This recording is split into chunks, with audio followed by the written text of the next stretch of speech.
The raven's wings were rimed with ice when Maester Luwin took it in his hands. Its claws dug through the leather of his gloves, trembling from the cold, as he soothed it with a low murmur and unfastened the black ribbon at its leg.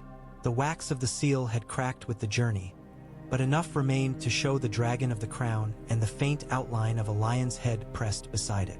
Benjen Stark said nothing. He watched the seal as if he could make it say something else by the force of his stare alone. The wind rattled against the stones of the tower, a hollow sound, like bones clacking in an empty chest. Luwin broke the wax.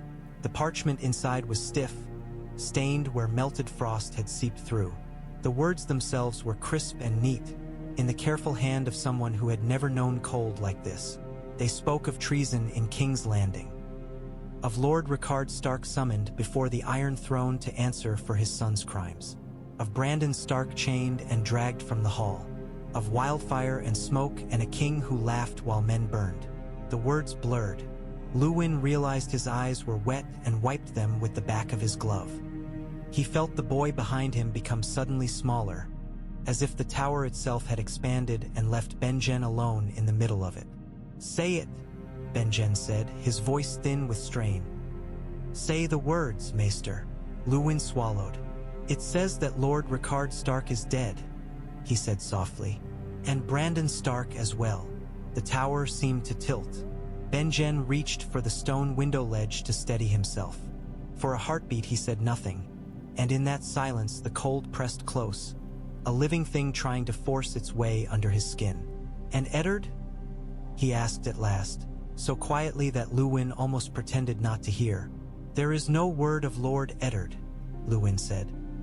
The title felt strange on his tongue. "He has not been named. He is still in the Vale." Benjen let out a breath that might have been a laugh if there had been anything in the world left to laugh at. "Aye, still in the Vale," he repeated dully. Outside, Winterfell's courtyards lay hushed beneath their blanket of snow. Stable hands moved like ghosts between the horses. Smoke curled from the chimneys and was stolen by the wind. From somewhere far below, the distant howl of a direwolf carried up through the stone and snow, a low, mournful sound that set the hairs rising along Luwin's arms. The tower felt warm. He frowned. The brazier at his elbow burned low, only a scattering of coals left among the ash. Yet a faint breath of heat touched his face. Luwin turned his head, seeking its source, and felt an odd prickle along his chain where it lay cold against his throat. "Do you feel that?" he asked. Benjen lifted his head as if waking. "Feel what?" "The warmth." Benjen frowned. He pulled off one glove and held his hand out. The air against his skin was still bitter, still sharp enough to chafe his knuckles red. But there was something beneath it, a subtle stirring heat like the last breath of a fire beneath ashes. "It's winter," Benjen said, though he did not sound convinced. "There is no warmth left in the world." Luwin turned toward the floor. The sensation was stronger now, not from the brazier, not from the window, but from below, from the gut of the castle, from the stones that had sat cold for centuries over the dust of kings. "From the crypts," he murmured. Another wolf howled, closer this time. The sound threaded through the stones like a warning. They went down together. Luwin insisted on bringing a second torch, and the light of both danced across the damp stone as they descended. The stair smelled of earth and old air. In winter, the steps were usually rimmed with frost. He had slipped here once, years ago, and gone tumbling half a dozen steps before Benjen's father caught his arm. Now no frost clung to the stone. Water ran in thin lines from between the blocks, gleaming in the torchlight. Their steps echoed. Above, Winterfell went about its slow, quiet business of grief.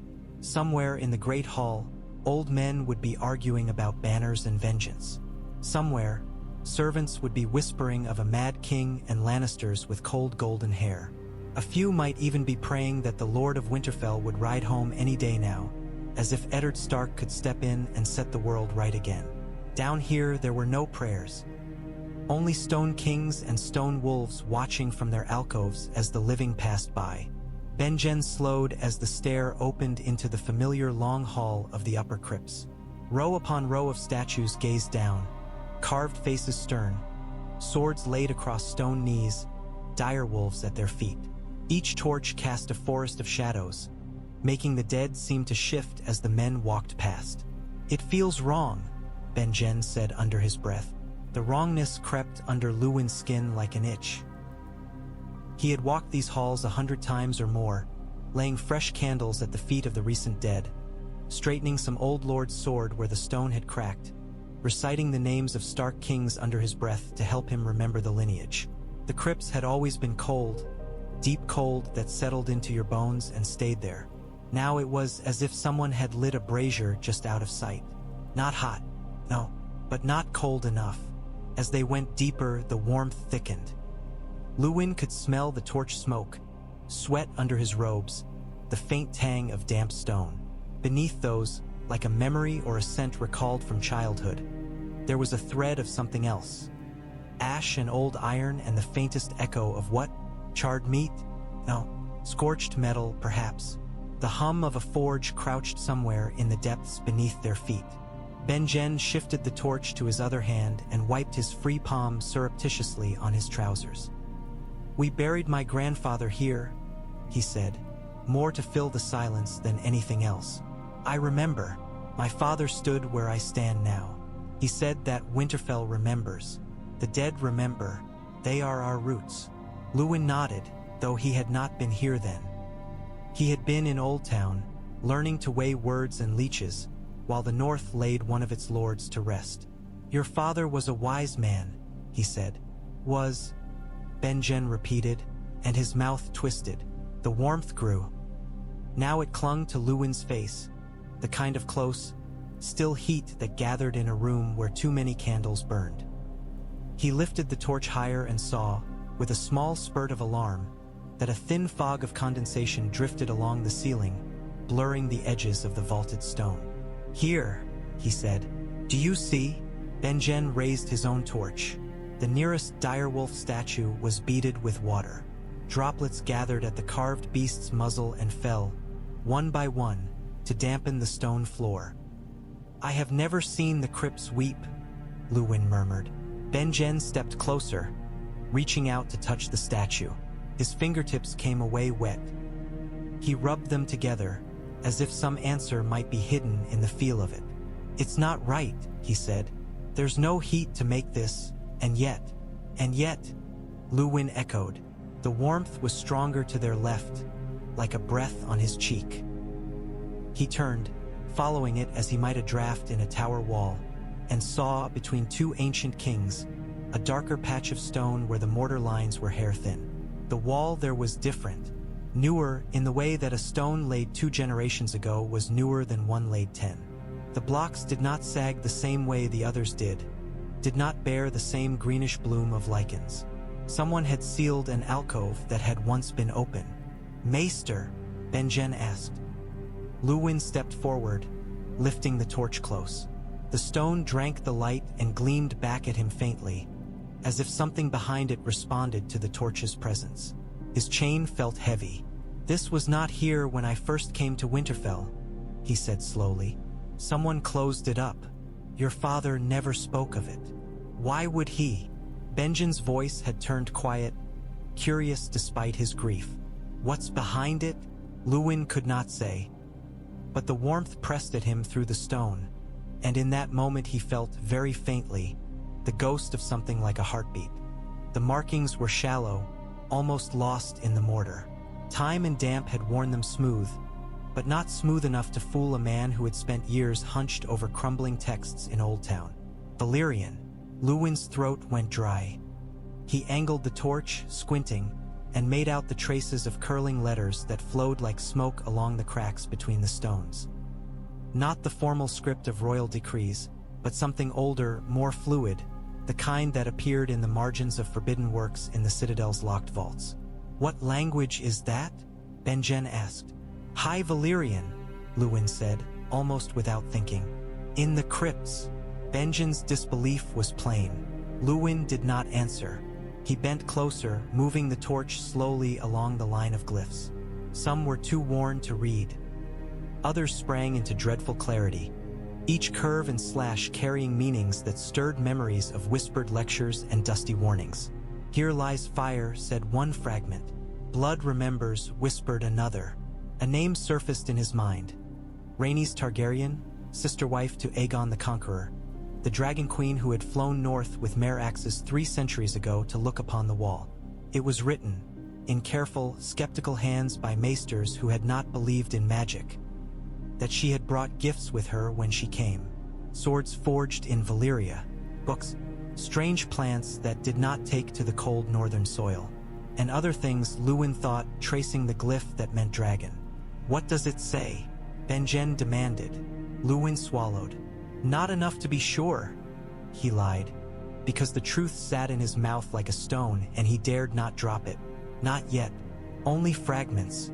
It may be nothing." He pressed his palm flat against the sealed stones. The warmth pushed back.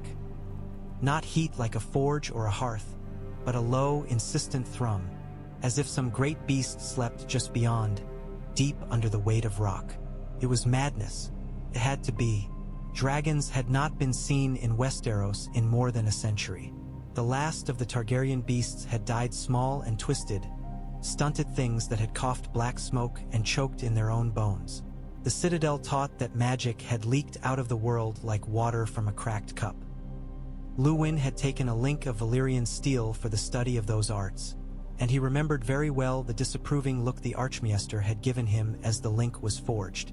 "You will learn," the old man had said, "that there is nothing in those tales that cannot be explained by ignorance, coincidence, or lies." Yet the stone beneath Luwin's hand pulsed with a warmth that could not be explained by ignorance or coincidence, and he had no taste for lies just now. "Who sealed it?" Benjen asked. "And why in the name of the old gods did they scratch dragon words over it?"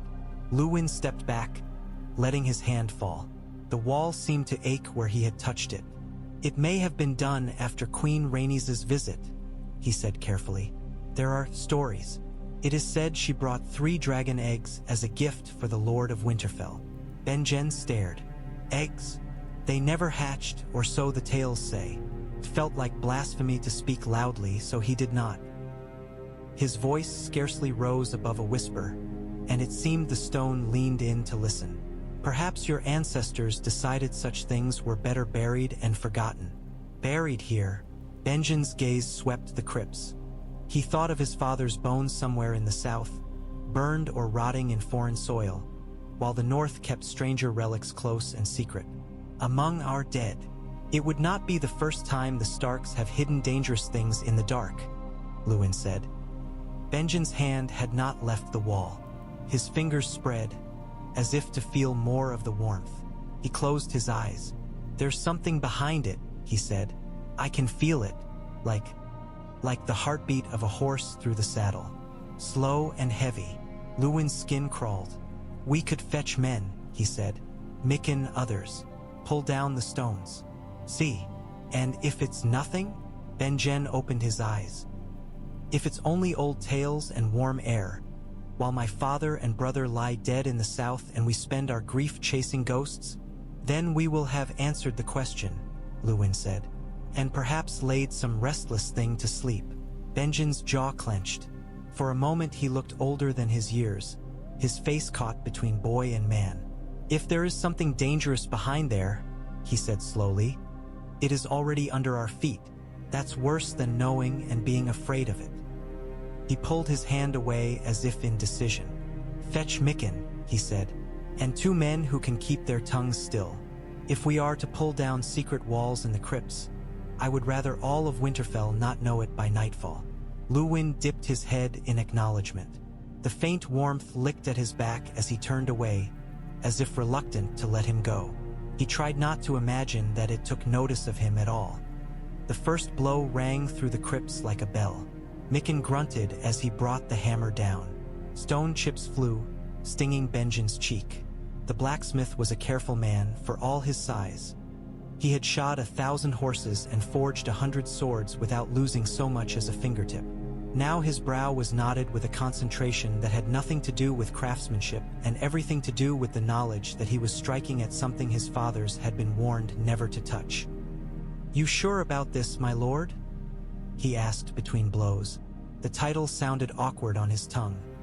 Benjen flinched inwardly at it every time he heard it. If Lord Rickard wanted this wall left be. Lord Rickard is dead, Benjen said, the words tasting of iron. He left no instructions on secret walls in the crypts. Behind Mikken, the two men he had chosen braced their pry bars in the cracks that had already opened under the hammering. They were stout men, both of them, with arms corded from work in the yard and the fields. Neither spoke.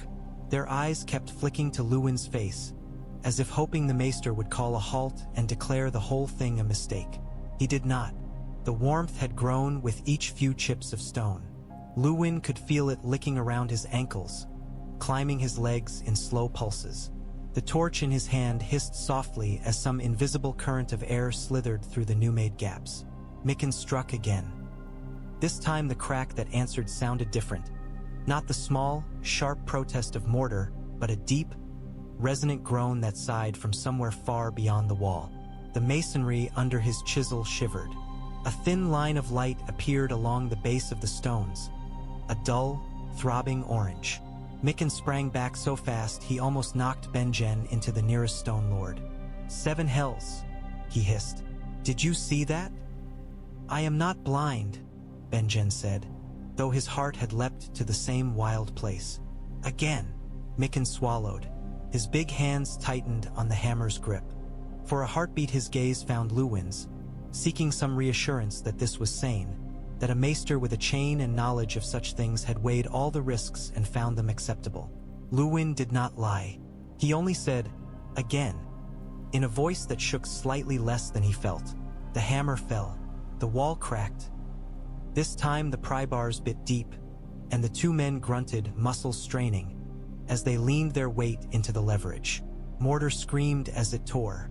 A spray of dust burst into the crypt, hot and dry as oven ash, smelling of stone held too long against heat. The slab shifted outward. Warmth poured through the gap, suddenly strong enough that Luwin gasped. It wrapped around his shins and knees like the breath of some great beast. The torch in his hand flared, the flame stretching long and skinny toward the opening. "Hold," Benjen snapped. "No more." The men froze, bars braced, sweat standing out on their brows despite the cold of the crypt. The gap they had opened was no wider than Luwin's hand, but it was enough. Through it, he could see a dull glow, as if a bed of coals lay banked beyond. Something shifted in that glow, a slow, massive movement like the settling of a great stone. "What is that?" One of the guards whispered. Mikken crossed himself in the northern way, fingers tracing a circle over his chest. "It's too hot," he muttered. "Shouldn't be this hot so deep in the rock." Luwin stepped forward in spite of himself. The heat licked at his face, dry and fierce. He could taste ash on his tongue. When he leaned in to look through the slit, his breath fogged the air in front of him, but not for long. The warmth ate the mist almost as fast as he made it. Beyond the opening lay a chamber. He could only see a slice of it, a curve of roughly hewn rock, sweated dark with, impossibly, condensation, and something massive filling most of the space. It was not coal, not any stone he knew. It was rough and ridged, pale in places, dark in others, like bone under burned flesh. He realized what he was looking at when a faint line of red flickered along one of the ridges, as if a vein glowed there with distant fire. "Close it," he whispered. Benjen heard the fear in his tone and misunderstood it. "If there's something dangerous in there, we need to see it, Maester." Luwin tore his gaze away from the slit. The warmth, the light, the faint sense of movement pressed at him, urging him to look back. "It is dangerous," he said. His voice sounded thin and far away in his own ears. "That does not mean we can ignore it." The old words of the Valyrian script crawled at the back of his mind. "Here lies fire. Blood remembers."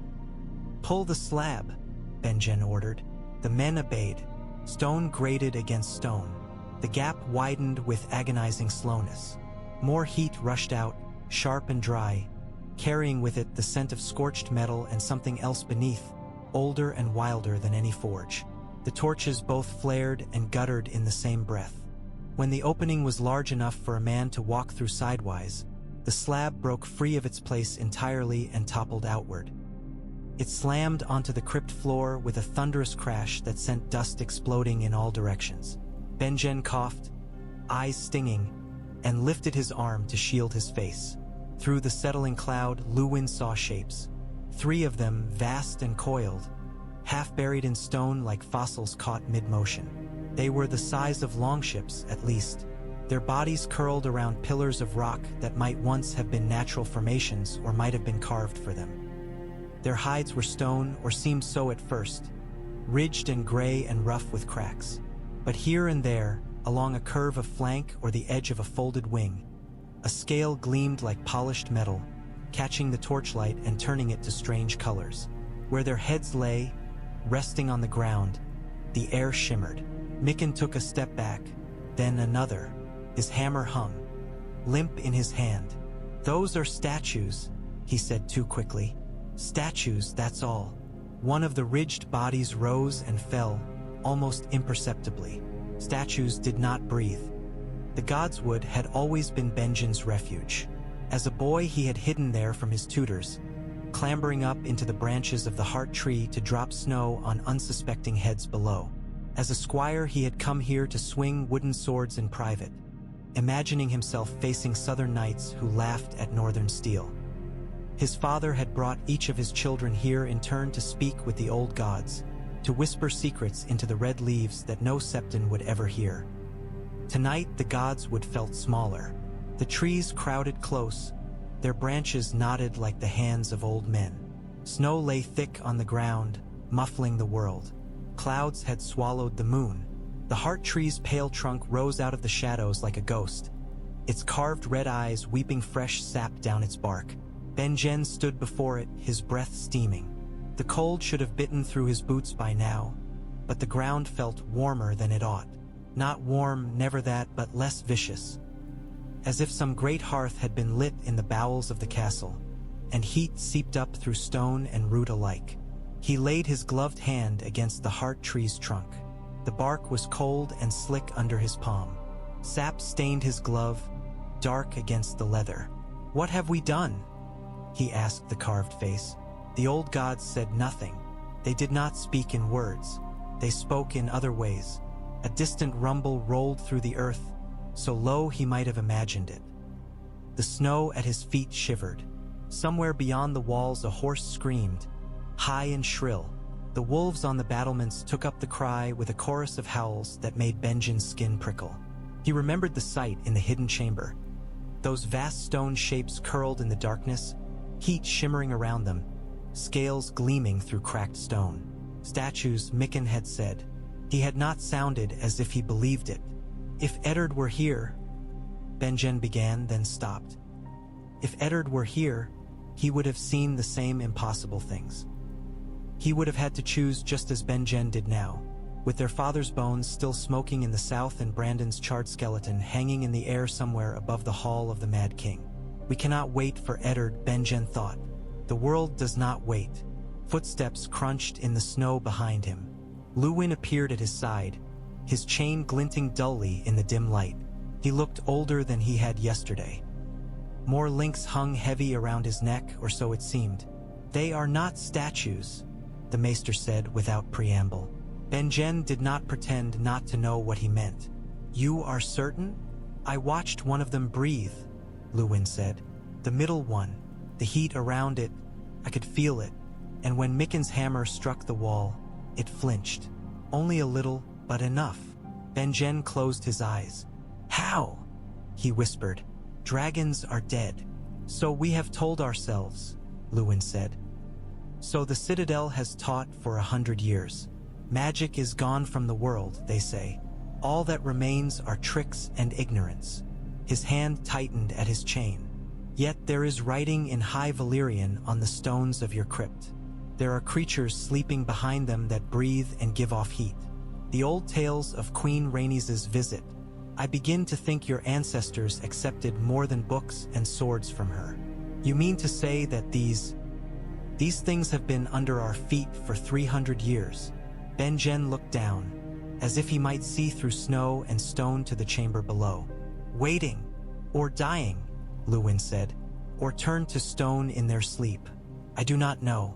I do not know how such a thing is possible. But I know what I have seen."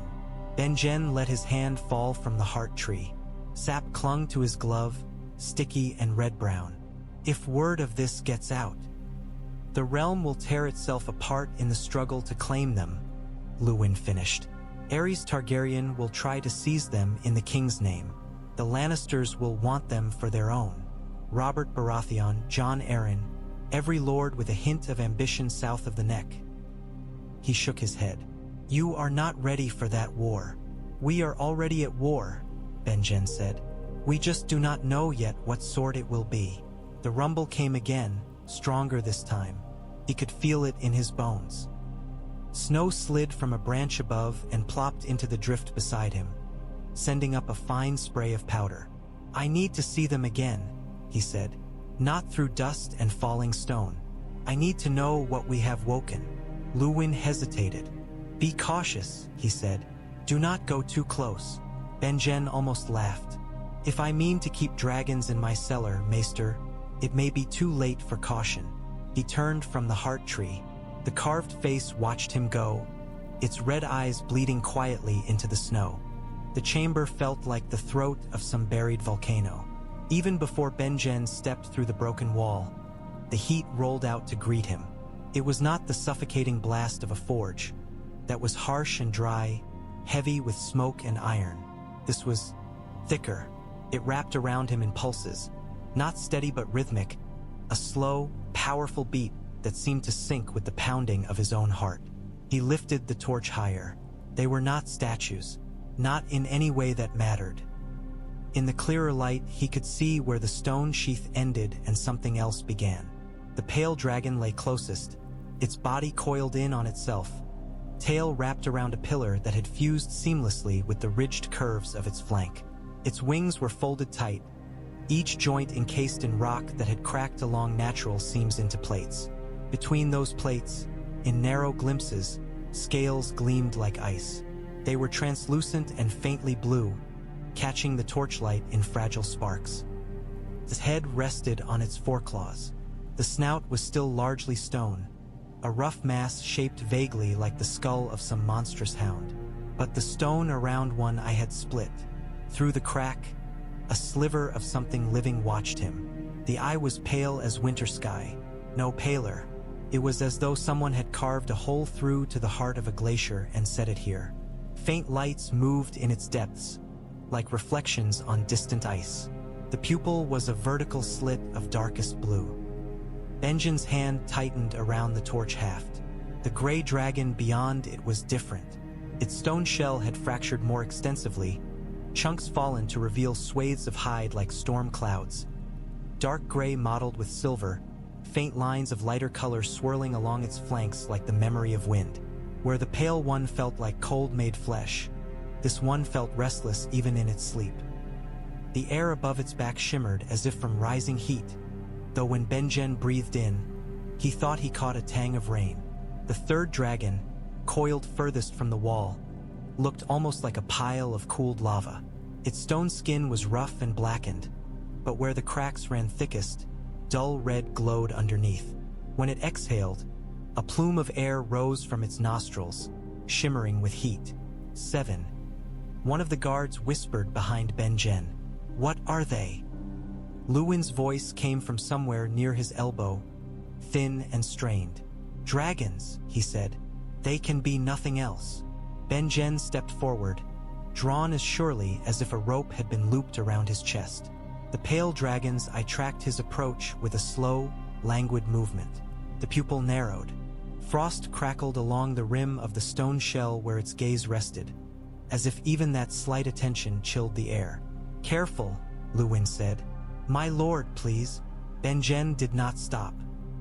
He felt no malice in that strange gaze. No welcome either, merely regard. As though a storm were studying an ant that had crawled unexpectedly onto its palm. The cold burned. It lanced through the leather, through flesh and bone, racing up Benjen's arm. For a heartbeat, he was certain his hand would freeze solid and shatter if he moved it. The instinct to yank away surged, fierce and panicked. He held firm. The pale dragon's breath flowed over him, a soft, slow exhalation that smelled faintly of snow and old stone. It was not the reek of a beast, not the sour musk of a kennel or the hot, animal stink of horses in a stall. It was the scent of a winter morning when all the fires have burned low and the world waits for someone to strike a spark. Benjen. Luwin's voice was sharp with fear. Enough. Wait, Benjen said through clenched teeth. He felt something in the contact shift. A subtle change, like the moment when a horse under you stops tolerating your weight and begins to accept your guidance. The cold settled, still fierce but no longer flaying him raw. The dragon's scale under his palm grew, familiar in some strange way, as if his hand had always been meant to fit there. Images welled up in his mind, unbidden. A sky vast and dark, pricked with unfamiliar stars. Wind streaming past his face, tearing tears from the corners of his eyes. The world below shrinking to a patchwork of snow and forest and river. The north laid out in a pattern he had never seen upon any map. The heartbeat of something mighty beneath him, muscles moving in a rhythm that his own pulse echoed instinctively. He swayed. The dragon's eye widened a fraction. Frost crackled louder along the rim of its stone shell. The beast's chest rose, fell, rose again in slow, deep breaths. Each exhalation brushed his face with cold. Benjen, let go, Luwin said, close now. His hand closed on Benjen's arm, chain rattling. You do not know what you... The vision snapped apart like an ice crust under a boot. Benjen staggered back, tearing his hand free. Needles of pain shot through his fingers as blood rushed back into them. He gasped, sucking in hot, faintly sulfurous air from near the red-brown dragon, coughing as it seared his throat. Are you hurt? Luwin demanded. Benjen flexed his hand. Frost clung to the leather, melting slowly. His skin throbbed, but when he peeled the glove back, his fingers were reddened but intact. I saw... He hesitated, suddenly unsure whether he dared give voice to it. I saw the sky, as a bird might, or... He looked at the dragon. It watched him still, eye clear and unblinking. There was something in that gaze that had not been there before. Recognition, perhaps, or something close to it. Dragons were said to bond with riders, Luwin murmured, half to himself. The Valyrians claimed it was blood, or spells, or both. No one knows the truth now, not truly. But if your touch woke something in it... It woke when my father and brother died, Benjen said harshly. Not because I laid a hand on it. Perhaps both, Luwin said gently. Benjen looked down at his hand again. The shaking had eased. When he closed his fingers into a fist, they obeyed him, though the joints ached. I am no dragon lord, he said. I am the youngest son of a dead house. Not dead, Luwin corrected. Not while Eddard Stark lives. And if he does not? The question tore out of him before he could stop it. He swallowed it back, ashamed. If the king has killed him as well, and we simply have not had word? Luwin's silence was answer enough. In that quiet, the dragon's breathing sounded louder, a chorus of slow thunder in the cramped chamber. Then you will be Lord of Winterfell, the maester said at last. And the North will look to you. Benjen laughed, a bitter, incredulous sound. The North will look to a boy who shakes when he reads a king's letter. The North will look to the man who keeps dragons in his crypt, Luwin said, whether he wants that power or not. Benjen's gaze drifted over the great coiled forms. The gray dragon twitched in its sleep, a small movement that sent a pebble skittering down its flank. The red-brown one exhaled a gust of hot air that made the torch flame leap toward the ceiling. We cannot let anyone know, he said. Not yet. Not until Eddard comes home. Not until we know what this means. Agreed, Luwin said quickly. But we also cannot pretend they are not here. If they wake fully... He trailed off, picturing dragons forcing their way up through the stone of the crypts, bursting into the courtyards above. Horses screaming, Men scattering, roofs catching fire. We must find a way to contain them, to know if they can be fed, if they can be controlled. The word tasted wrong, too bold for lips that still remembered the feel of scales under ice. The dragon had allowed his touch. It had not submitted to it. "We will watch them," Luwin said. "We will study them, quietly. I will go through the records in the rookery, the oldest ones. Your ancestors must have left something. They would not have sealed away such a secret with no word at all." Benjen nodded slowly. "And I will write to Eddard," he said. "He must know what waits beneath his home, if he lives to come back to it." He turned away from the pale dragon at last. As he stepped back through the broken wall, he felt the weight of 3 gazes on his back, though only one eye had yet opened.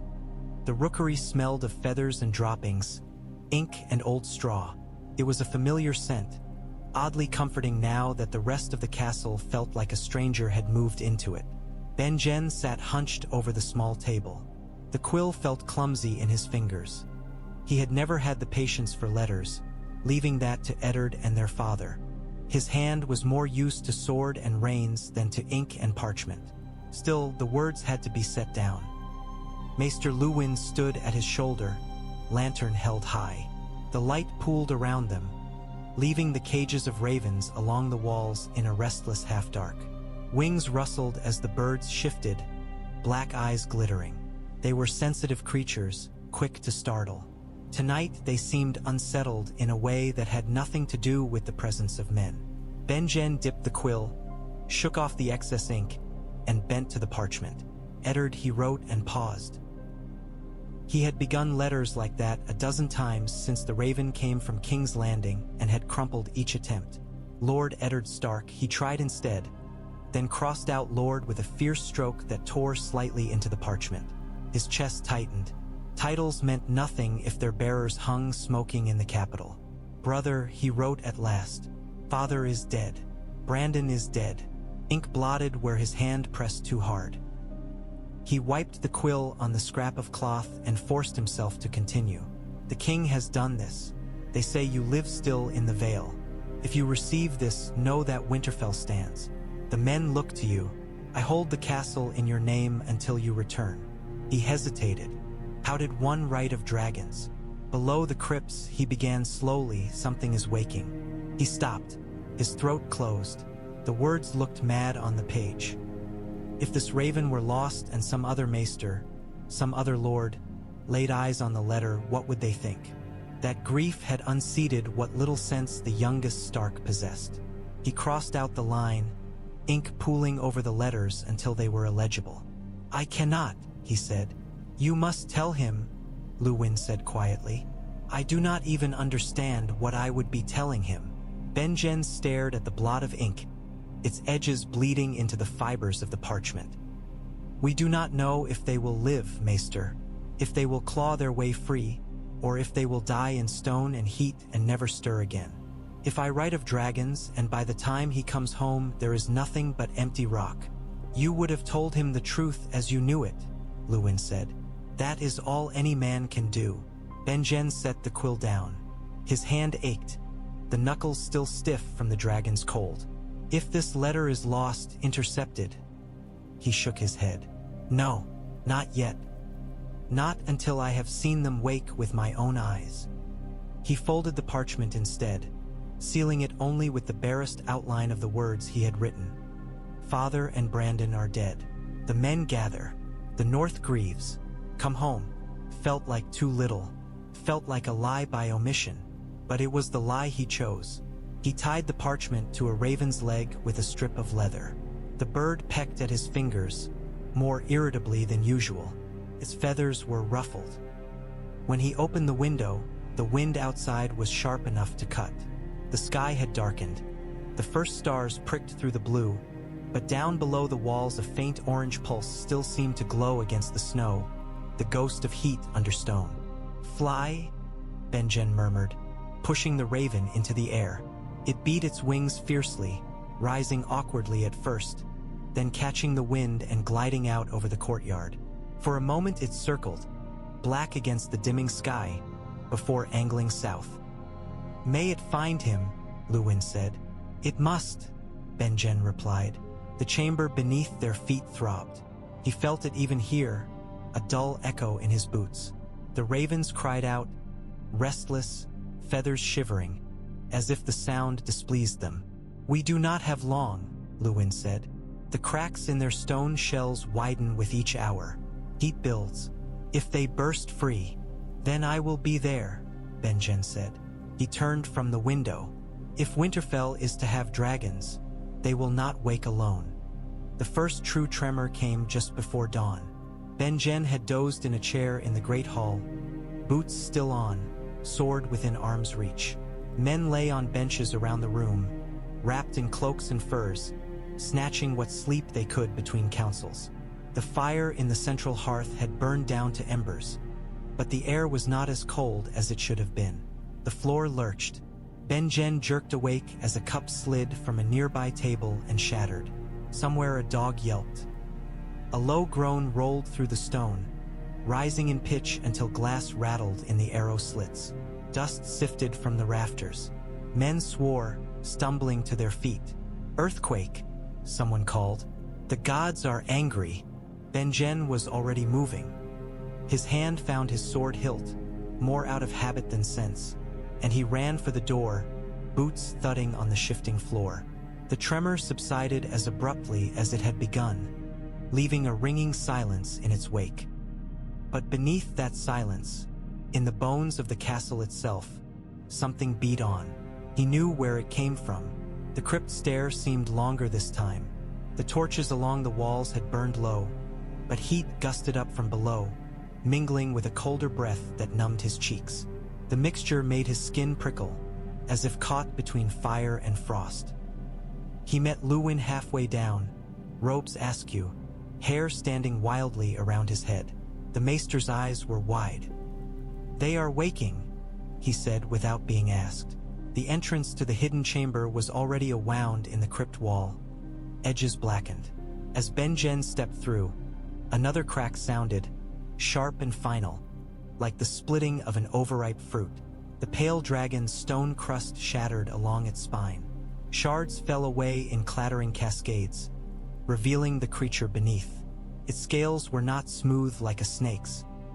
They were layered, overlapping plates of ice glass, each one edged in a faint blue line. Frost steamed from between them as they flexed for the first time in centuries. Muscles bunched beneath the translucent armor, powerful and sinewy. The dragon's wings unfurled a fraction, stone shells crumbling away from the membranes. The thin skin between the bones shone with a luminous, bluish sheen, like moonlight on frozen lakes. When the beast stretched, the sound was like the grinding of glaciers. Beside it, the gray dragon thrashed against its own rocky prison. The floor bucked as its tail lashed, chunks of stone exploding outward. Veins of silver lightning seemed to pulse along its flanks, chasing each other through the storm-dark hide. Every breath it took stirred the air in ragged gusts that smelled of rain on hot stone. The red-brown dragon erupted in heat, its outer shell split in brilliant lines, light pouring from its cracks. When the stone fell away, it hit the floor molten, splashing into glowing puddles that hissed and cooled almost instantly. The beast beneath was all dark iron and ember, scales edged in faint red. With each exhalation, sparks flickered at the corners of its mouth. Benjen staggered under the combined assault. Hot wind slapped his face. A moment later, a blast of chill cut through it, numbing his burned skin. His torch whipped, then went out entirely, snuffed by conflicting currents. Luwin's lantern swung wildly, throwing crazy shadows up the walls. "Back!" Luwin shouted over the deafening grind of stone. "Benjen, get back!" He did not hear him, or rather, the words reached his ears, but something deeper in him refused to obey. This was his nightmare, his miracle, his doom, and he would not see it from the safety of a tunnel. The pale dragon reared, stone shards cascading from its shoulders and haunches like snow. It shook itself, sending a shower of frost and dust spiraling through the chamber.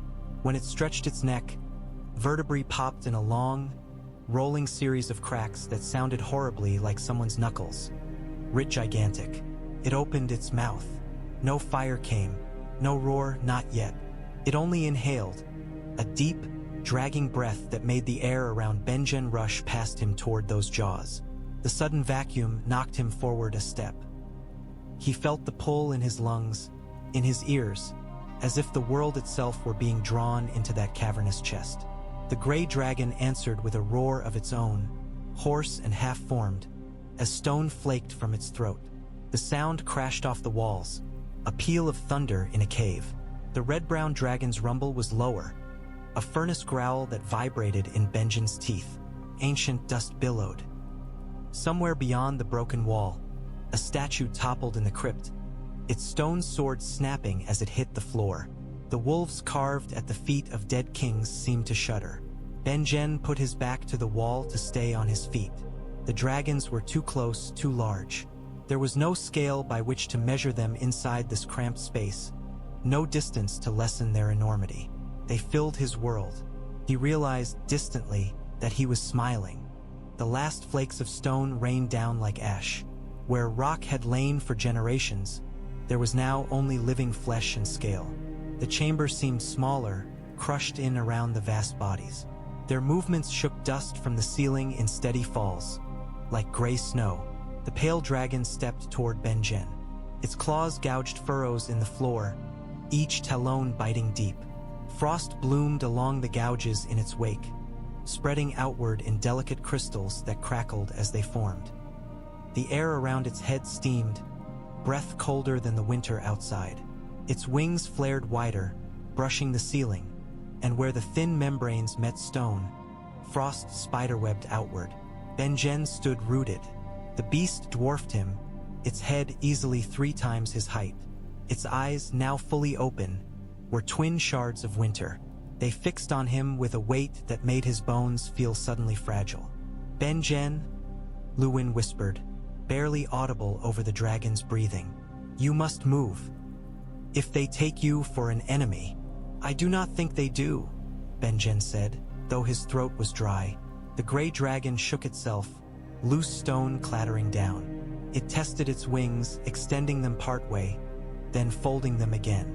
3 strokes of its tail carved deep gouges in the floor. Lightning rippled faintly beneath its hide, a shimmer that ran from neck to haunch and back again, like the flicker of distant storm clouds. The red-brown dragon's eyes were molten amber. Heat rolled off it in waves, baking the air. When it opened its jaws, a glow kindled in its throat. Not yet flame, but the promise of it. The smell of sulfur thickened. They were not tame. Nothing in their bearing suggested obedience. They were young and ancient at once, newborns dragged into a world that had gone on without them for centuries, yet full of power honed in some long sleep. They could have crushed him without thought, incinerated or frozen him by accident. Instead, the pale dragon lowered its head. The movement was slow, deliberate. Its neck curled downward until its muzzle came level with him. Frost wafted from its nostrils, chilling his face. Its eyes narrowed, examining him as a man might examine a curious insect that had landed on his sleeve. Benjen forced his feet into motion. Each step toward that enormous skull felt like walking out over a frozen lake, praying the ice would hold. He raised his hand. He had no torch now, no weapon drawn. Only his bare, reddened fingers, the skin still tender from their first contact. He held them out, palm open. The dragon lowered its head further, closing the distance. The tip of its muzzle brushed his hand. The skin of its snout was not smooth. It was made of small, overlapping scales with faint ridges. Cold sank into him, intense but no longer savage. It was a cold he could withstand. Benjen Stark, youngest son of Lord Rickard Stark, stood in the dark beneath his home and touched a dragon. Something settled between them. It was not a word, not a thought in any language he knew. It was a recognition, a slotting in of pieces that had been carved for one another long ago. A thread twined itself between his heart and the slow, immense beating in the dragon's chest. He exhaled, and pale vapor mingled with the dragon's breath. Behind him, Luwin made a soft, helpless sound that might have been a prayer or a curse. The gray dragon snorted, tail flicking, and bent its own head lower, watching. The red-brown dragon flexed its claws, emberglow brightening briefly in its throat, but did not advance. Benjen could feel all three of them in some faint way. Their presences were different. The pale one a deep, still pool of cold. The gray a shifting coil of wind and impatience. The red-brown a banked furnace, temper held in check by its own heavy will. At the edge of his awareness, like distant thunder, he sensed their confusion, their wariness, their fierce, alien curiosity. "I am Benjen Stark," he said, voice steady now. Felt foolish introducing himself to beasts, but he did it anyway. "This is Winterfell. You are under my care." The dragon's eyes narrowed, then flared. Frost crackled over his fingers, forming a thin sheen that did not bite as deeply as before. The beast huffed, a gust that threw his hair back and made his cloak billow. He could have taken it for scorn, for amusement. Somehow he did not. Perhaps it was enough that it did not incinerate him. He lowered his hand slowly. The dragon let him. When he stepped back, it did not follow. "They are ours," he said, turning to Luwin. The words felt heavy, a vow. "Whether we deserve them or not." Luwin's face worked. "No man deserves such things," he said. "Not Targaryens, not Valyrians, not kings. Power like this, it devours the world around it." He looked up at the dragons with a mixture of dread and reluctant awe. "But they are here. Perhaps that is all that matters." "We will keep them secret," Benjen said. "For as long as we can. We'll clear the crypts near this chamber, move the old statues. Tell the men there was a collapse. Post guards who know only that no one may pass without my word." "And when they grow?" Luwin asked softly. "When they are too large for this chamber, for these tunnels." "What then?" Benjen did not answer. He could not see that far. His mind balked at the image of these creatures forced up into the light, spread-winged over Winterfell. The thought was too enormous. "One thing at a time," he said. "For now, we keep them alive, safe, and we wait for Eddard." He looked up once more at the dragons. 3 pairs of eyes stared back. Beyond the stone above them, the north stretched out in snow and ice and watchful silence. Beyond that, the south burned, kings and lions and dragons all tangled in a madness that had already claimed half his family. Benjen laid his palm briefly against the cold scale once more, as if sealing a pact with the heart of winter itself.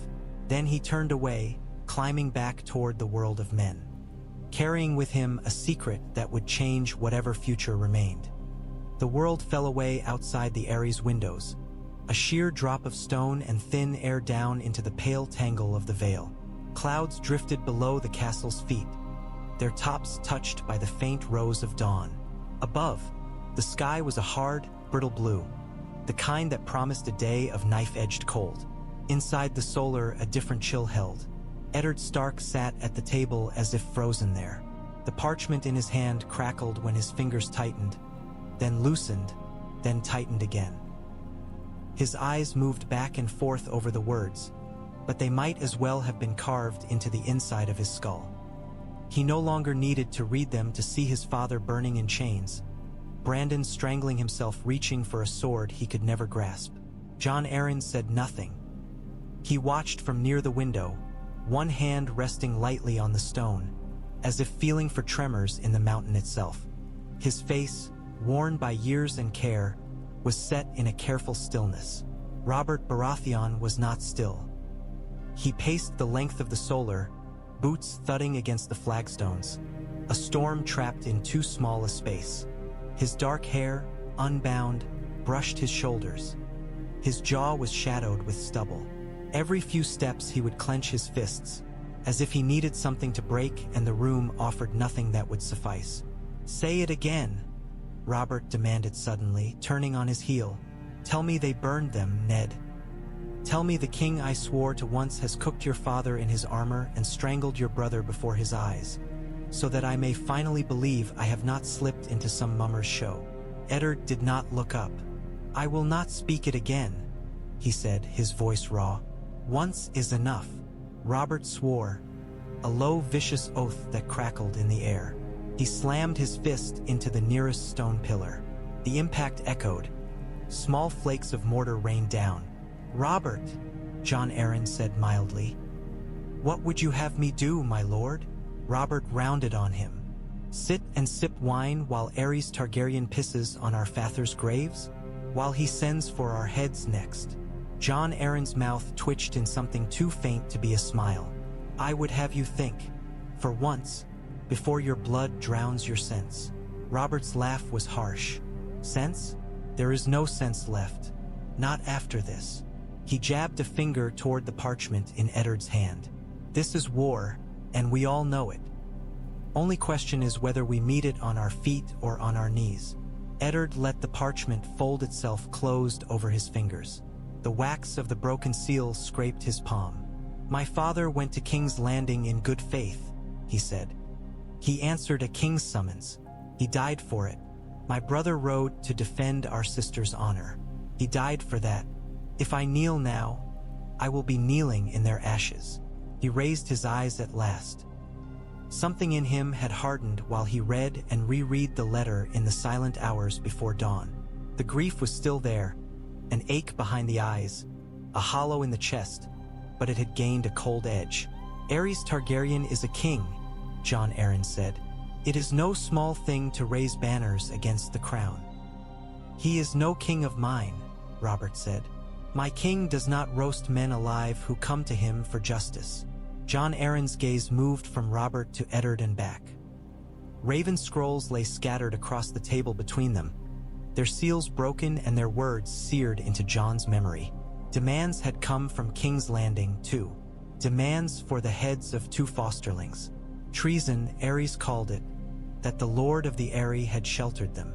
Slowly, the old man straightened. His hand fell away from the window ledge. "There was another raven in the night," he said. "From the south, from Stokeworth, then King's Landing again.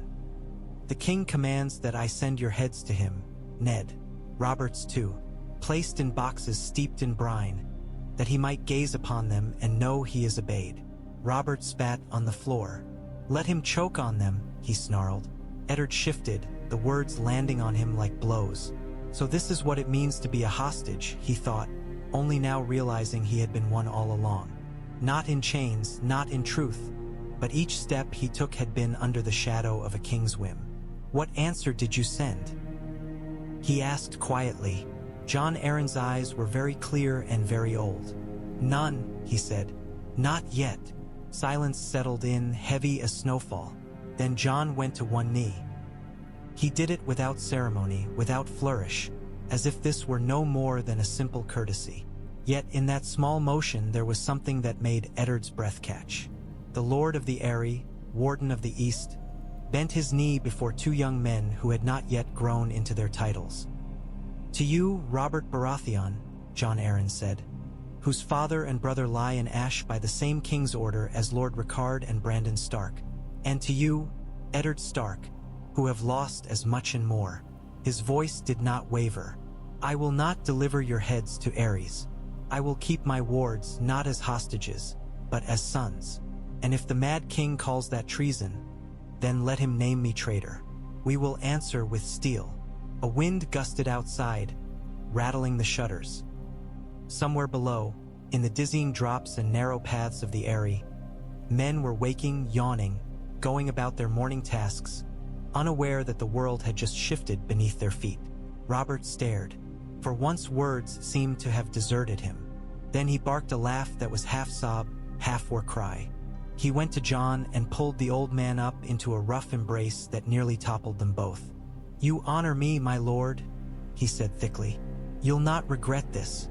I swear it by my father's name. By Storm's End.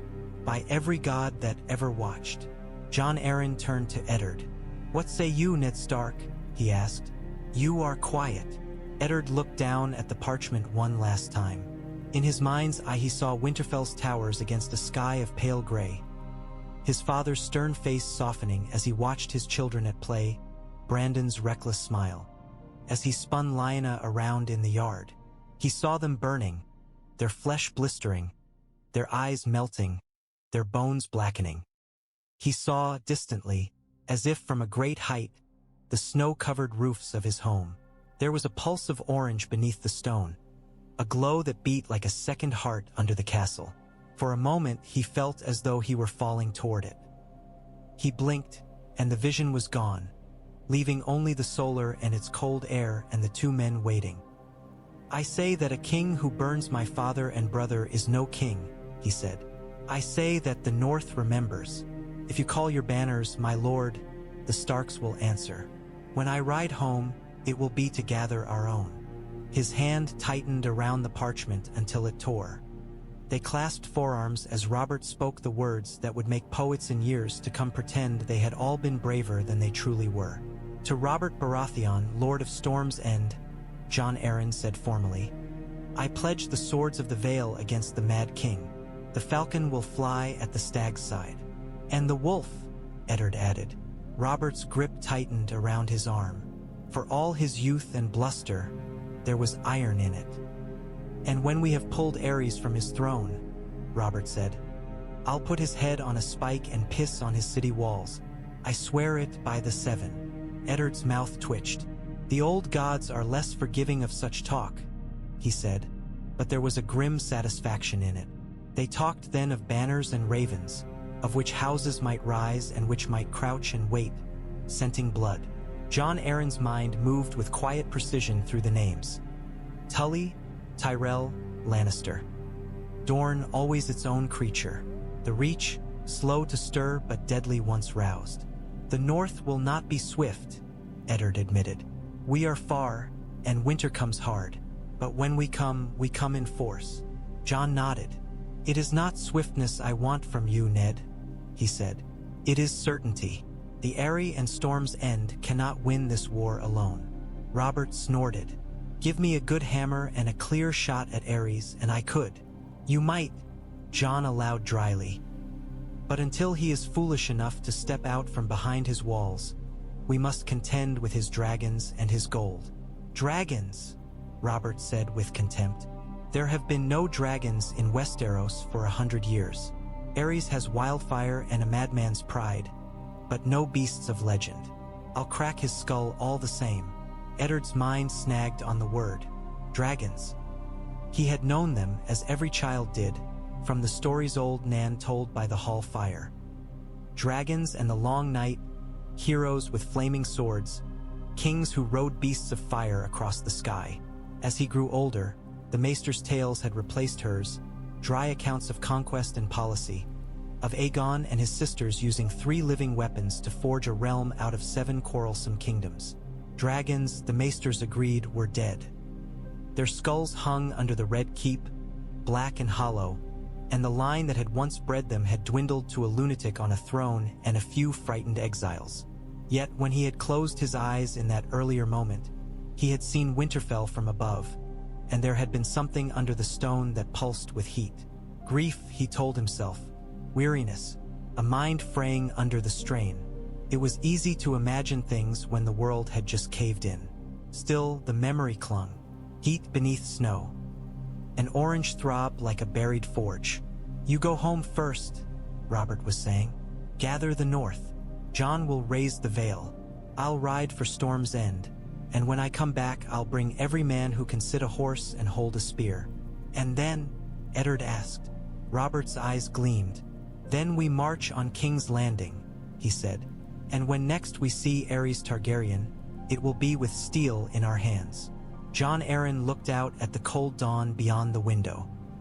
"Wars are not so simple as that," he said quietly. "Men bleed between vows and victory. Remember that, both of you." He might have said more. He might have spoken of supply lines and sieges, of famine and plague and what happened to small folk caught between large armies. Before he could, a wind gusted up from the valley below, rattling the shutters.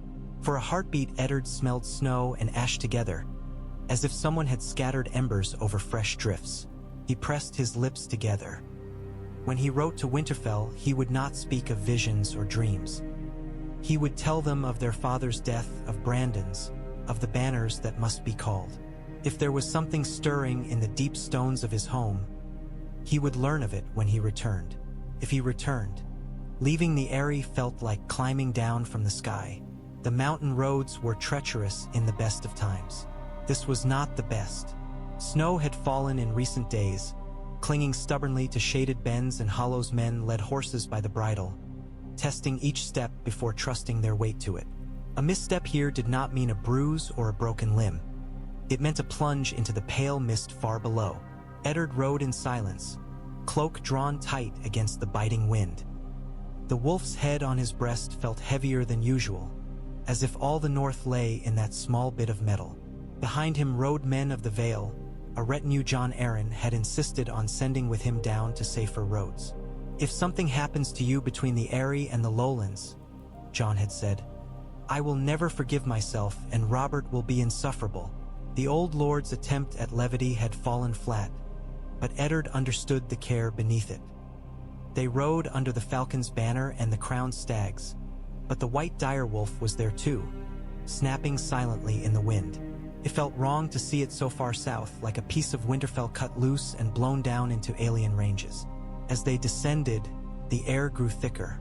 The hard, thin breath of the heights gave way to something more forgiving.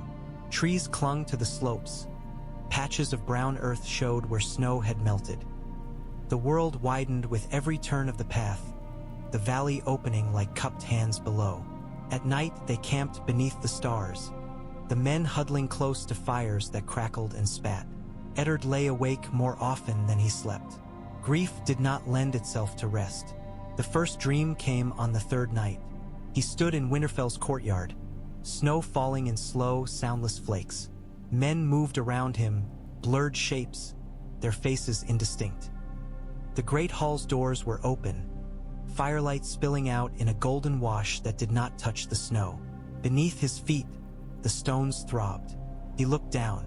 Thin lines of light crept between the flagstones, an orange glow that pulsed like the heartbeat of some buried thing. Each pulse sent a faint tremor through the snow, making the flakes jump. He knelt and pressed his hand to the ground. Heat kissed his palm, surprising and oddly gentle. The glow brightened. When he raised his head, he was no longer in the courtyard. He was high above Winterfell, the castle laid out below like a toy. The towers rose from a white sea. The Godswood's dark island huddled near the center. Beyond the walls, the world unfurled in shades of gray and white. Forests, rivers, the dark line of the wall, unimaginable distances to the north. Wind tore at his hair. His body moved with a strange grace, rising and falling on currents he could not see but somehow understood. Muscles he did not own flexed and relaxed. His heart pounded slow and strong, in a chest too vast to belong to any man.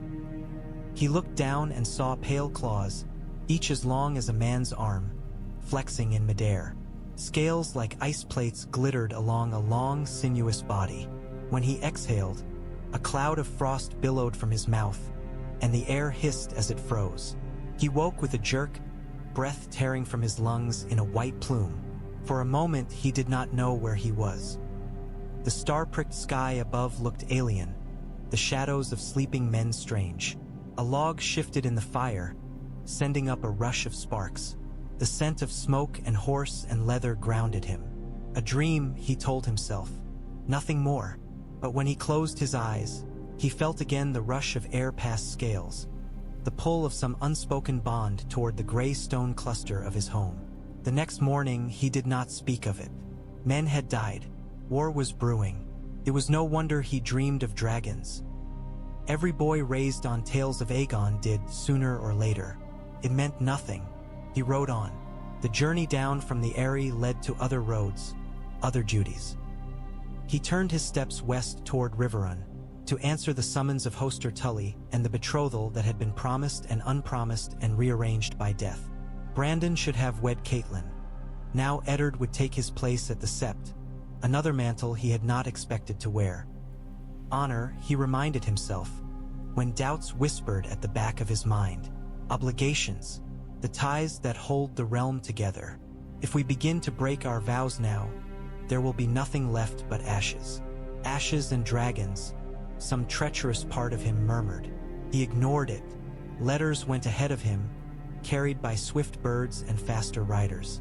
Ravens winged north toward Winterfell too, bearing words that were little more than ink and pain. Father is dead. Brandon is dead. I will come as soon as I can. Call the banners. He did not know that one of those birds had reached Winterfell already, its message prompting a younger brother to descend into the crypts and hammer open an old, secret wall. Far behind him now, the mountains swallowed the Eyrie in cloud. Far ahead, rivers glittered and fields waited for war to tramp them into mud. Winterfell had never felt so full and so hollow at once. The great hall thrummed with voices. Men crowded the benches, plates and cups mostly forgotten as they argued over maps and rumors. The banners of a dozen houses hung from the rafters. The roaring giant of Umber, the flayed man of Bolton, the merman of Manderley, the bear of Mormont, the spears of Karstark. They fluttered now and then in drafts from the open doors, where snow chased unwary servants. At the head of the hall, in the high seat of House Stark, Benjen sat straight-backed, his father's ring heavy on his finger. He did not feel like a lord. He felt like a boy playing at command, borrowing a dead man's clothes. The South burns, Great Jon Umber boomed, slamming his fist down on the table hard enough to make tankards jump. Our kinsmen roasted in their armor for the pleasure of a mad king. Are we to sit here in our snow and wring our hands while the Southerners pick their teeth with Stark bones? No one is wringing their hands, Wyman Manderley said mildly, though his eyes were sharp. We speak of how best to answer. The Manderleys will ride when Lord Eddard calls. But it is a long road to the Trident, and winter wearies horses as well as men. Roose Bolton said nothing. He let his fingers trace idle patterns in a pool of spilled beer, his pale eyes hooded. If he felt any particular enthusiasm for justice or vengeance, he did not show it. Benjen listened. The words washed over him. He caught some "let others pass." He knew he should be weighing each carefully, shaping them into some strong, clear course. Instead, his thoughts kept slipping downward, into stone, into heat. Luwin's shoulder brushed his as the maester leaned in. A raven from the Eyrie arrived before dawn, he murmured. Lord Eddard rides for Riverrun, then for home. He bids that the banners be called, but counsels patience. We do not know yet where Robert Baratheon will strike first. Benjen nodded, though a small, rebellious bit of him chafed at the word patience. His father had been patient too, and it had carried him south to die. The wolf must not race ahead of the host, Luwin added, as if sensing his thought. Tell that to Umber, Benjen said under his breath. Great Jon had no use for patience. We should fly at the south like a blizzard, he growled. Hit them before they know we're coming. Ride straight for the neck and beyond. Rob, he caught himself remembering. Eddard will find us already on the march. The north will show the lion and the dragon who truly rules this land. Roose Bolton's voice emerged, soft and almost bored. And if we do, who will guard the north itself? He asked. I hear whispers out of Eastwatch, strange lights atop the wall. Wildlings stirred up by more than hunger. If we strip our lands of men, who will mind the empty house? The wall is the Night's Watch's concern, Umber snapped. Let them do their duty. The king's madness is our concern. Everything that moves beneath the sky is our concern, Bolton said. Unless you mean to let the wildlings burn our holdfasts while we march south to burn theirs. Benjen raised a hand. The hall did not fall silent at once. Voices sputtered and faded. Men turned, resentful at first of being silenced by a boy, then remembering the ring on his finger and the name he bore. The North will ride, Benjen said, pitching his voice to carry. Lord Eddard will lead us and we will answer, but we will not ride half-blind. We will not strip our lands bare. For now, you will return to your holds and ready your men. Sharpen their swords. Stock your wagons. When Lord Eddard sends word, you will march at once. Umber grunted, but after a moment he nodded. Manderley gave a small bow of his head. Bolton's eyes watched from behind their pale lids. "We are not cowards," Benjen continued, feeling the hall's attention tighten on him. "We will have our reckoning with the man who burned our lord and heir. The North remembers, but we must not do his work for him by throwing our strength away in haste." There were murmurs at that, some approving, some not. The Great Hall had seen Stark lords command these men for centuries. Benjen could feel all those ghosts at his back. Behind the seat, unseen from most of the hall, a faint crack ran along the floor, scarcely wider than a knife's blade. It had not been there before the chamber beneath had awakened fully. Now, when the hall fell quiet for a heartbeat, a man with sharp ears might think he heard a low thrum deep in the stone. Benjen felt it like a phantom heartbeat in his feet. "Go back to your halls," he said. "Tell your men to be ready, and keep your ears open. Ravens fly faster than armies. When you hear from Winterfell again, it may be with word that we ride for war." They began to rise, pushing back benches, gathering cloaks. As they did, Benjen leaned toward Luwin. "We will need more meat," he murmured. "Sheep, pigs, cattle, if we can spare them." Luwin's mouth tightened. He knew what that meant. "I'll see what can be arranged." "Quietly, quietly," Benjen echoed. That word, more than any other, seemed to rule his life now.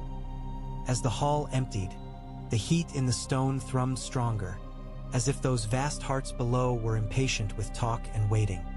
They brought the cattle at dusk. It was easier then. Fewer eyes about, fewer questions. The men chosen for the task were ones Benjen trusted or thought he did. Men who had served his father for years. Men whose families lay within Winterfell's walls and who had a keen interest in its safety. Even so, he saw the way their hands shook on the animals' halters, the way their eyes flicked constantly to the broken wall, as if expecting it to exhale fire at any moment. The cattle smelled of fear. Their eyes rolled white, their sides heaving. They balked at the tunnel entrance, hoofs scrabbling on stone. It took 3 men to force each animal through, their curses and grunts echoing off the crypt walls. Beyond, in the dragon chamber, the air shimmered with heat and frost both. The pale dragon watched with its glacier eyes, neck arched, wings half unfurled. A lace of frost traced the floor where its claws rested. The gray dragon hunched a little further back, tail twitching, nostrils flaring as it scented the incoming meat. The red-brown dragon was still, its only movement the subtle brightening and dimming of the ember glow beneath its scales. Benjen stepped in first, the torch in his hand casting wild shadows behind him. The cattle stumbled after, hoofs clacking, eyes rolling toward the massive shapes that awaited them. "Easy," he murmured to beasts and men alike. "Easy." One of the stable hands crossed himself. "Begging your pardon, my lord," he muttered. "But there's nothing easy about this." He was not wrong. The pale dragon's head dipped. His tongue flicked out, tasting the air. The cattle lowed, a wretched, broken sound. "Loose them," Benjen ordered. Halters slipped from trembling hands. The men retreated at once, pressing back toward the tunnel. One slipped in his haste and caught himself on the rough stone, breath coming in short, panicked bursts. Benjen stayed. The cattle did not run. There was nowhere to run to. They stood, sides quivering, as the pale dragon slid forward, each movement unnervingly smooth for so large a creature. His claws scraped the stone. Frost followed their path. It struck with terrifying speed. One moment its head was poised. The next, its jaws closed around the nearer cow. There was a crunch of bone, a spray of blood that hissed as it hit the cold air around its muzzle. The cow's struggles lasted only a heartbeat. Then it sagged limp, half its body hanging from between the dragon's teeth. The gray dragon lunged for the second beast. It did not kill as cleanly. Its jaws clamped around the cow's hindquarters. The animal screamed, a high, awful sound that cut off mid-breath as the dragon jerked its head and tore the body in two. Blood splattered the floor, smoking faintly where it landed near the red-brown dragon's heat. Benjen stood very still. He had hunted in the Wolfswood. He had seen wolves bring down a stag, Horses trample a man. Men gut a boar. There was a rough dignity to those killings, a sense of predator and prey bound together in the same hard necessity. This was something else. The dragons fed with a swift, efficient brutality that was almost impersonal. They tore flesh from bone, swallowed huge chunks, their throats bulging as the meat went down. Their eyes never quite left Benjen. Even as blood slicked their jaws, even as their breaths came heavier, they watched him. Luwin made a small sound behind him, low and horrified. "They eat like they've been starving for centuries," the maester whispered. Perhaps they had. The red-brown dragon took its share last, snapping up a dangling leg with a snap that cracked the bone to splinters. Heat poured from its mouth in gusts. When it licked its chops, its tongue was startlingly delicate, flicking between dagger teeth with almost cat-like fastidiousness. When the last shred of meat was gone, silence fell. 3 muscular throats worked. 3 pairs of enormous lungs drew in air and expelled it in slow, heavy breaths. Blood scented the chamber, hot and thick, overlaying the harsher tang of stone and frost. Benjen felt that strange thread in his chest hum. The pale dragon lowered its head, as it had before, until its snout hovered just above him. Blood smeared its scales, glistening dark. Its eyes were clearer now, less cloudy with sleep. He raised a hand, palm outward. The dragon huffed, an exhalation that stung his skin with cold. The blood on its muzzle began to crystallize, frosting over rather than dripping. "Good," he said absurdly, as if he were praising a hound for a successful fetch. It made no sense to talk to them. They were beasts, not men. Yet as he stood there, feeling the weight of their attention, he could not shake the feeling that something in them listened. Luwin touched his elbow. "We cannot keep feeding them like this forever," he said softly. "Winterfell's herds are not endless, and we will need food enough for men soon besides. War drains bellies faster than peace." "I know." Benjen watched as the dragons settled, their breaths slowing. "But hungry dragons in our cellar are worse than any empty storehouse." Luwin's sigh was lost in the chamber's slow, rumbling quiet. As they withdrew, Benjen cast one last look back. The dragons' bodies coiled in the dim light, massive and inhuman, yet in some strange way a part of Winterfell now, as much as the hot springs and the heart tree. He wondered what Eddard would say when he finally descended into this heat and shadow. The chamber Luwin used for his quieter readings was small enough that 2 men filled it. Its walls had absorbed the smell of ink and old parchment over years, a dry, bitter scent that Benjen found strangely soothing.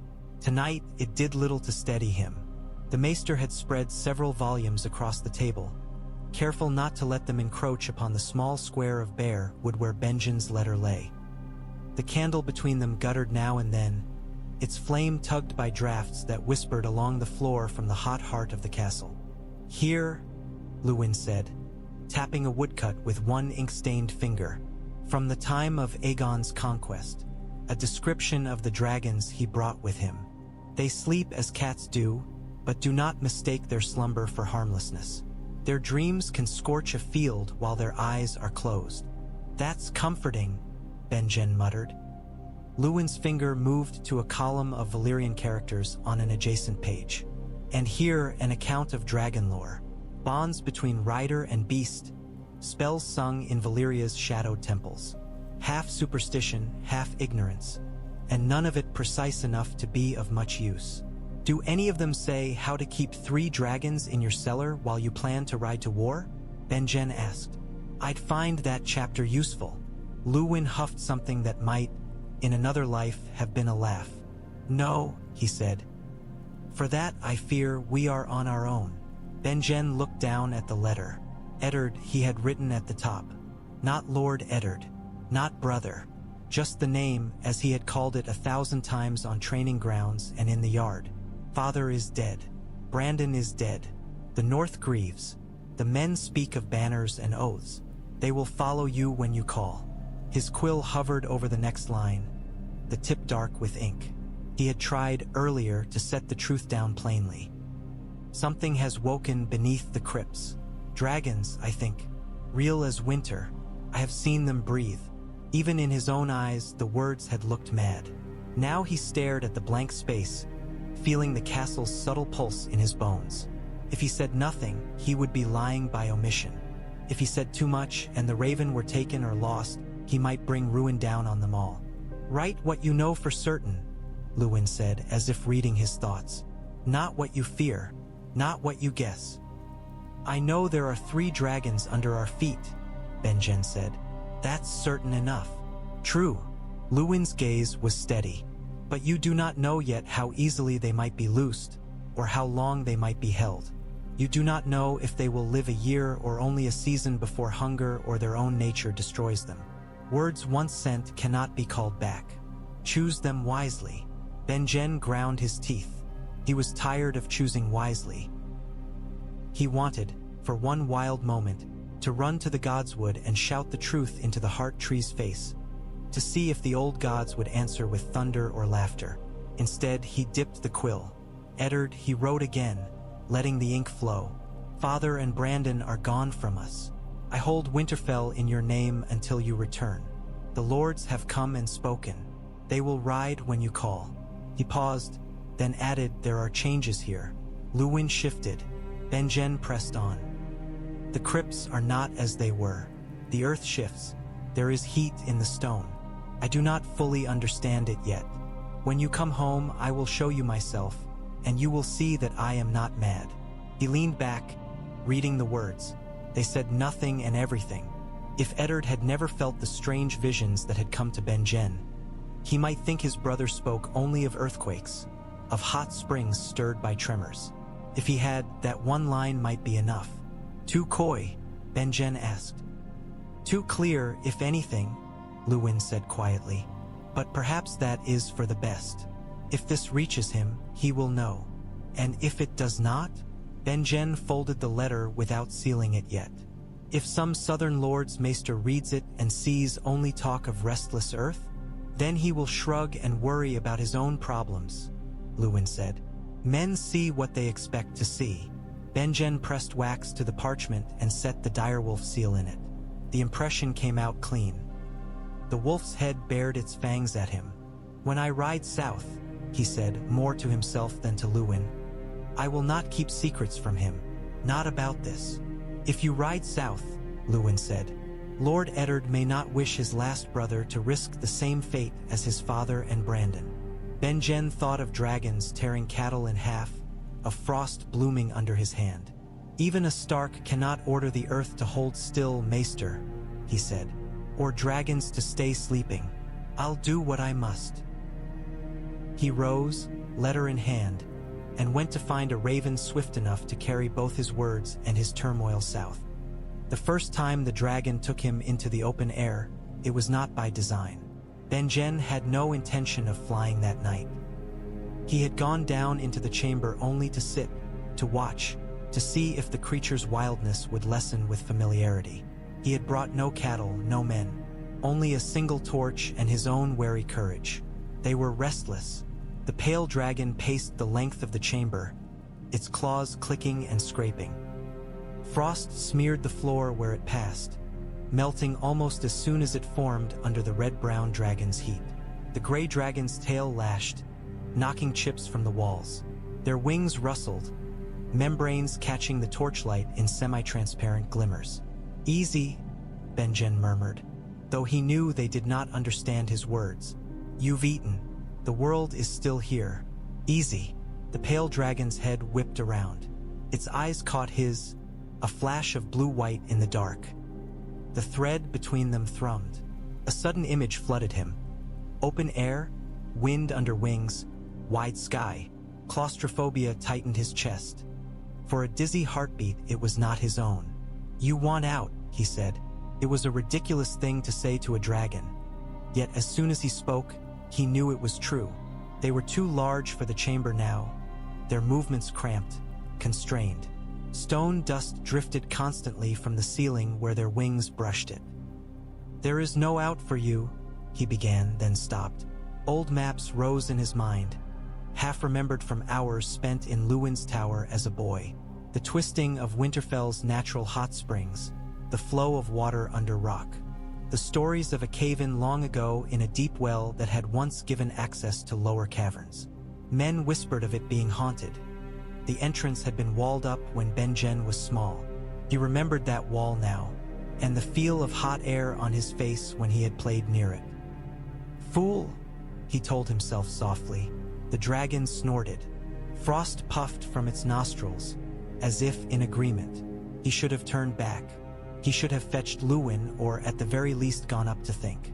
Instead, drawn by some heady mixture of dread and exhilaration, he scrambled up the pale dragon's foreleg, fingers seeking purchase between cold scales.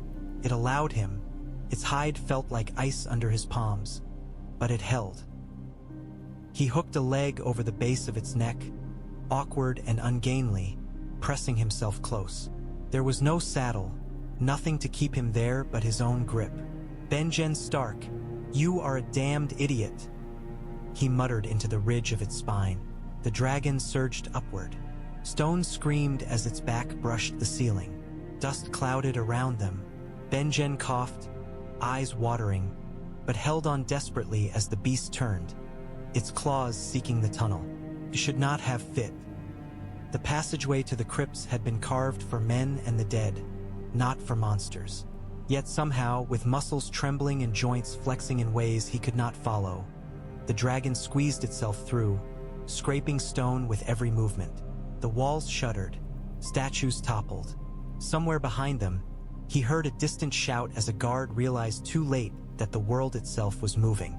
Then they were in the upper crypt, then at the stair, and then they were bursting out into the night through a shower of stone and snow. The old well had been sealed with rock and mortar generations ago, but time and heat and the dragon's desperation made short work of that.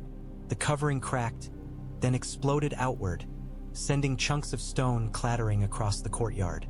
Men shouted, torches waved. A horse screamed as a flying rock grazed its flank. Benjen scarcely heard any of it. The night air hit him like a slap. It was sharp and clean and vast all at once. The dragon's wings spread wide, catching the cold wind in their enormous span. For a terrifying instant they beat against obstructing stone and parapet. Then they cleared the walls, rising above them. Winterfell fell away beneath. He clung with every scrap of strength he possessed, fingers burning with cold on the dragon's scales. The world became a blur of dark and pale, roofs and snow and the sharp gleam of frozen pools. The torches along the battlements were small, flickering lines of orange. The dragon's body moved under him, each wing stroke a deep, rolling motion that drove them higher. Air whistled past his ears. His cloak snapped like a banner behind him. Below, guards stumbled into one another, craning their necks. A few dropped to their knees, crossing themselves. Others simply stared, mouths open, as the shadow of dragon and rider swept over them. Benjen whooped. The sound tore itself from his throat without his consent, half terror, half savage joy. It whipped away on the wind at once, but the dragon seemed to feel it. It banked, turning in a slow arc over the castle, giving him a dizzying view of Winterfell from above. The Godswood looked small, the heart tree's pale branches a tangle of bone. The great hall was a lump of stone, smoke rising from its vents. The outer walls traced their long, concentric lines, snow piled against them in drifts. Beyond, the dark smudge of the Wolfswood stretched into distance. Further still, unseen but felt, lay the vast white run of the north. For a moment, Benjen understood the lure that must once have driven Valyrians to chain themselves to creatures like this. To rule the sky, even for a heartbeat, was to look down on the world and see men and their quarrels for the small things they were. Then the dragon's wingtip grazed the edge of a tower, sending up a spray of stone chips, and reality crashed back in. "You'll bring the whole castle down," he gasped. "Easy. Lower." The dragon did not understand his words, but it felt his panic. The thread between them thrummed discordantly. It beat its wings differently, angling downward, turbulence buffeting him. They landed in the practice yard by more luck than judgment, talons gouging deep furrows. Men scattered before them. On. The unlucky fellow flung himself bodily into a snowdrift to get clear. The dragon's wings snapped closed, sending a spray of powder flying. Benjen slid down its shoulder, legs almost giving out when his boots hit the ground. His knees shook, his hands were numb. He turned, breath pluming, and looked up into a dozen stunned faces. No hiding this now, he thought. For a long moment, no one moved. The only sound was the dragon's breathing, a slow, icy rasp that sent curls of frost curling outward from its nostrils. Its wings flexed slightly, settling folds of membrane. The pale scales along its neck caught the moonlight, throwing it back in cold glimmers. Benjen stood with one hand braced against its side. His lungs burned. His legs felt hollow. The world still swayed faintly under his feet, as if he were at sea. A guard shifted, the rasp of steel leaving leather cut through the frozen air like a lash. "Hold," Benjen snapped. He had not meant to bark it like a command, but the word shot out of him, sharp and ringing. The guard froze, sword half-drawn. Eyes turned toward Benjen, away from the dragon's towering presence. "Put that away," Benjen said more evenly. "Steel won't help you here. You'll only make targets of yourselves." "You flew," one of the younger men blurted. His face was pale beneath his helm, eyes too wide. "My lord, you flew on that." "That," Benjen said dryly, "has teeth big enough to bite you in half if you keep shouting at it." The pale dragon's head dipped, as if in agreement. A few of the men flinched. "Back," Benjen said, sweeping his gaze over the semicircle of faces. "All of you, to the walls, to your posts. If I find so much as a whisper of this carrying beyond Winterfell, I'll have your hides. Do you understand?" They understood. Fear was an efficient teacher. Men stumbled as they obeyed, eager to put stone and distance between themselves and the impossible creature in the yard. Luwin arrived on the tail of their retreat, bursting from a side door, chain clattering. His face had gone a shade that did not suit him, somewhere between chalk and ash. "Benjen Stark," he said, and somehow packed more outrage into the name than Benjen had ever thought possible. "What have you done?" Benjen let his hand slide from the dragon's side. His fingers left faint streaks in the frost that rimed the scales. "I've discovered," he said, "that the chamber beneath the castle is too small for them now, and that they fly." "Fly?" Luwin repeated faintly, as if taste-testing the word and finding it rancid. His gaze flicked from Benjen to the dragon and back. "You could have been killed. You could have brought every tower down around our ears. You!" He broke off, pressing a hand to his temple. The dragon shifted, its head lowered, turning to regard Luwin. The maester swallowed visibly. "We can't hide them any longer," Benjen said quietly. "Not completely." The men in the yard saw. The ones in the crypts heard the stone screaming. "The story will spread faster than we can stop it." "That is what I fear," Luwin said. He dragged in a breath, mastering himself. "Rumor will run, and with it will come fear. Men fear what they do not know. They'll call it a demon or an ill omen.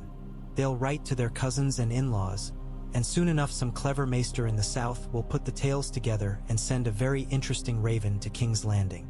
Benjen looked up at the dragon. It blinked slowly, seemingly unbothered by the men's panic.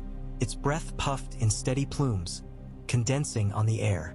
"Then we must give the men a story," he said.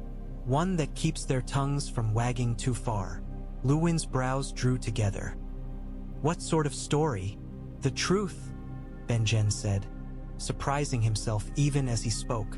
"Or enough of it, that there are dragons in Winterfell's deep places, that they woke when our lord was killed, that they are ours now, whether we asked for them or not. That truth will frighten them more than any rumor," Luwin protested. "Perhaps," Benjen allowed, "but the North is not made of children. They've heard old Nan's tales of ice dragons since they could walk. Better they be afraid and loyal than curious and careless." He ran a hand through his hair, still wild from the ride. "We'll call the officers. The ones who keep the men in hand. We'll show them enough to make them believe. Then we'll bind them to us with oaths as tight as any chain you wear." Luwin looked as if he wanted to argue further. Then his gaze shifted to the dragon, to the furrows its claws had cut in the yard, to the cracked stones around the broken well mouth. "Very well," he said at last, "but we must move quickly. Ravens fly faster than good intentions." He turned, already calling for messengers, for captains. Benjen stayed where he was, feeling the weight of the dragon's presence at his back. "We're in it now," he murmured to the beast. "No going back to sleep for you." The dragon's tail flicked, sending up a small gust of snow. They chose the men as carefully as if they were picking stones for the foundation of a tower. Ser Jorah Castle, the master-at-arms, had served Benjen's father since before Benjen was born. His beard was more gray than black now, and scars mapped his arms and brow, but his eyes were keen. He had a son of his own in the yard and a daughter married to one of the garrison men. The castle's safety was as much his as any Stark's. Roderick Tallheart, a captain whose family held lands not far from Winterfell, had proved himself steady in a dozen small crises. Fires, bandit raids, storms that had threatened to collapse old roofs. He was young enough to adapt, old enough not to be ruled by his blood. The others were of similar cut. Men who had shown they could keep order without cruelty and hold their tongues without being told twice. They sat around the table now, faces drawn tight. The door to the yard stood open behind Benjen, enough that the faint scrape of dragon scales and the occasional cold gust of its breath slipped in. "Say it plain, my lord," Ser Jorah said. His hands were clenched on the table, knuckles white. "We saw something. We need to know what it is we're swearing our men's lives to stand near." Benjen did not mince words. "There are dragons in Winterfell," he said. "3 of them. They woke in the depths after the king burned my father and brother." The silence that followed was different from the stunned paralysis of the yard. This was a quiet full of calculation, of men weighing what they had seen against what they had always believed.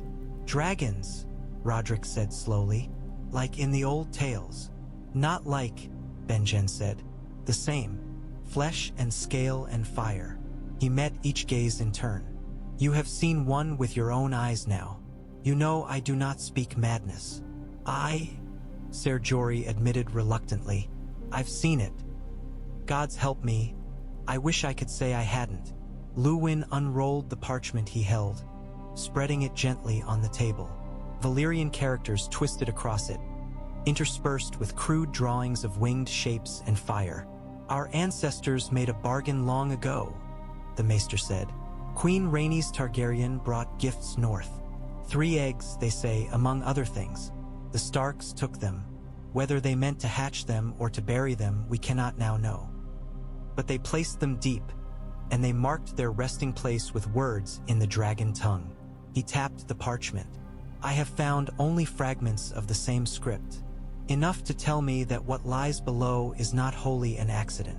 The scarred sergeant, Hullen, who had broken horses for Winterfell since Rickard was a boy, spoke up, voice rough. "Then this is Targaryen business," he said. "King's business. Shouldn't we be sending word south? Let them take their beasts back and be done with it."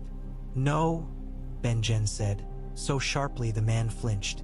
"These dragons are under Winterfell, under the crypts where my father meant to lie and now never will, under the statues of Stark kings who bent the knee only when dragons forced them. They woke when a Targaryen king burned our lord. If there's any justice in the world, they're ours now, not his." "And if the king disagrees?" Roderick asked. "The king can come north and claim them," Benjen said. "If he dares.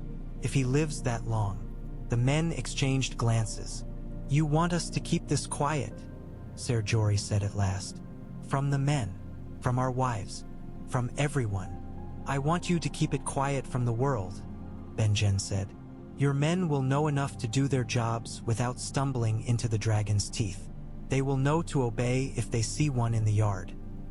But they will not write tales of it to their cousins in the south, or to hawkers in White Harbor.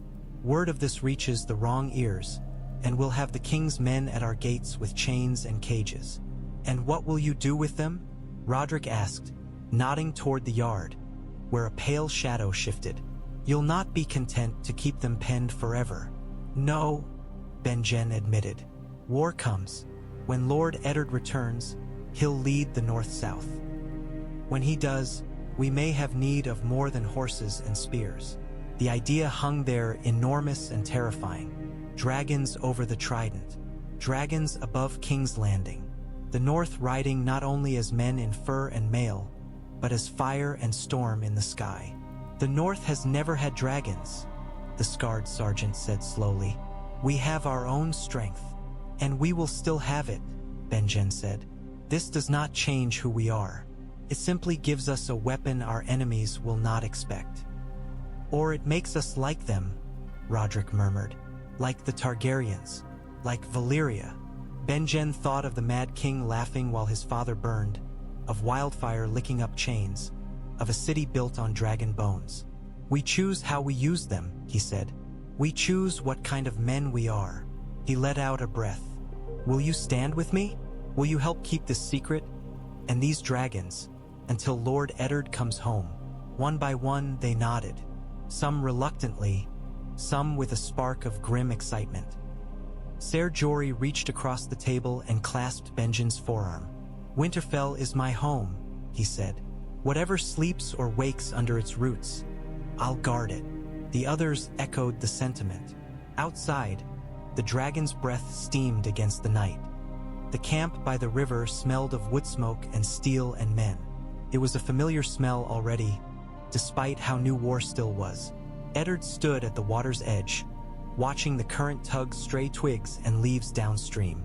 The river here was not the Trident, not yet. This was only one of the smaller veins that fed it, winding through fields that would soon be trampled and burned. The raven on his wrist shifted, claws pricking through the leather.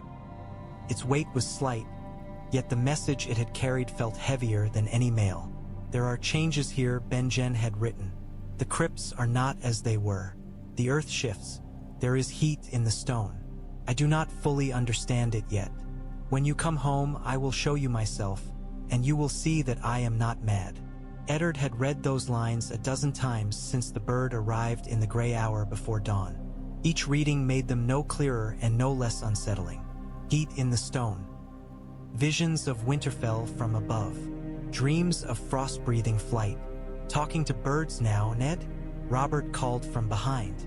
His voice was already hoarse from shouting and laughter. "Careful.